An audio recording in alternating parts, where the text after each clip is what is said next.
ரொம்பவே சந்தோஷமான ஒரு விஷயம் என்னன்னா மதியழகன் அவர்கள் ரிலீஸ் ஆனது தாங்க. தலைமறைவான புஷி ஆனந்த் அவர்களுக்கு கொடுத்த வரவேற்ப மதியழகன் மற்றும் பவுன்ராஜ் அவர்களுக்கு கொடுக்கிறது தான் மரியாதை. ஏன்னா கட்சி சார்பா சிறை சென்று வந்தவங்களை தான் பாராட்ட வேண்டும். ஆனா தலைமறைவானவங்களுக்கு ஏன் ஃபயர் விட்டுறீங்க அப்படின்றது எனக்கு புரியல. புஷி ஆனந்த் அவர்கள் டிவிகேல ஒரு தூண் தாங்க. 2 மாநாடு ஆர்கனைசேஷன் ஆரம்பத்துல இருந்து அனைத்து ஏற்பாடுகளையும் சரியா செய்த ஒருத்தர் தான். பட் இந்த விஷயத்துல மாட்டதுனால அவருக்கே என்ன பண்றதுன்றது தெரியல. சோ இதுதான் உண்மை. இதே சூழல்ல இப்படி ஒரு ப்ராப்ளம் வந்து மற்ற கட்சிக்கு நடந்திருந்தா, உதாரணத்துக்கு நம்ம நாம் தமிழரே சொல்ற பாருங்க, அவங்களுக்கு கூட்டம் வராது, அது அடுத்த விஷயம். சப்போஸ் அவங்களுக்கு நடந்திருந்தா கட்சியே காணாம போயிருக்கும். காரணம் இங்க இழப்பீடுக்கு பணம் தருவதை தாண்டி சோசியல் மீடியாவுல 75% வந்து ஆதரவு கொடுத்தாங்க. உண்மையிலே ஒரு விஷயம் வந்து பாராட்டத்தக்கது. அது என்னன்னா கரூர் அசம்பாவிதம் நடந்த அடுத்த 10 டேஸ்க்கு கட்சியே தலைமறைவு தாங்க.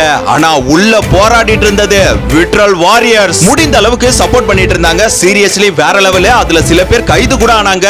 அதெல்லாம் தாண்டி எந்த ப்ராப்ளம் வந்தாலும் பாத்துக்கலாம் அப்படின்னு டிவிகேவுக்கு சப்போர்ட் பண்ண எல்லாருக்குமே கிரேட் சல்யூட்டுங்க. அடுத்ததாக டிவிகே ஏடிஎம்கே கூட்டணி வருமா, பிஜேபி டிவிகே கூட்டணி வருமா அப்படின்னு கேட்டா தற்போதைய சூழல்ல இல்ல. சப்போஸ் கூட்டணி வைத்தால் கூட அது காங்கிரஸ் ஆக இருக்கும் அப்படின்றதுதான் இந்த அந்நிய நம்பியோட கருத்து. பட் இருந்தாலும் இந்த எதிர்மறை விமர்சனங்கள் எல்லாம் பேசுறாங்கல்ல, அவங்களுக்காக ஒரே ஒரு கான்பிடென்டான ஒரு பதில சொல்லிடுறேன்.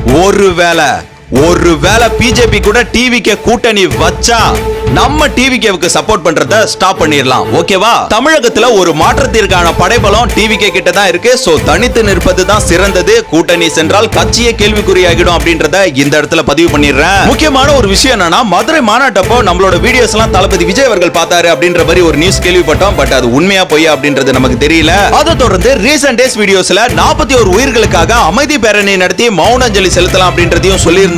அந்த வகையில அமைதி கூட்டம் நடத்துறதுக்காக டிவிக்கு வந்து பிளான் பண்ணிருக்காங்க. சோ இத கேக்குறப்ப நமக்கு ரொம்பவே சந்தோஷமா இருந்துச்சு. சோ கூட்டணி சார்ந்த விஷயங்களை பொறுத்து இருந்து பார்ப்போம் என்ன நடக்குதுன்னு. தொடர்ந்து உங்களோட சப்போர்ட்டை தாங்க. அண்ட் உங்களோட ஒபினியன் என்னன்றத மறக்காம கமெண்ட்ல சொல்லிட்டு போங்க.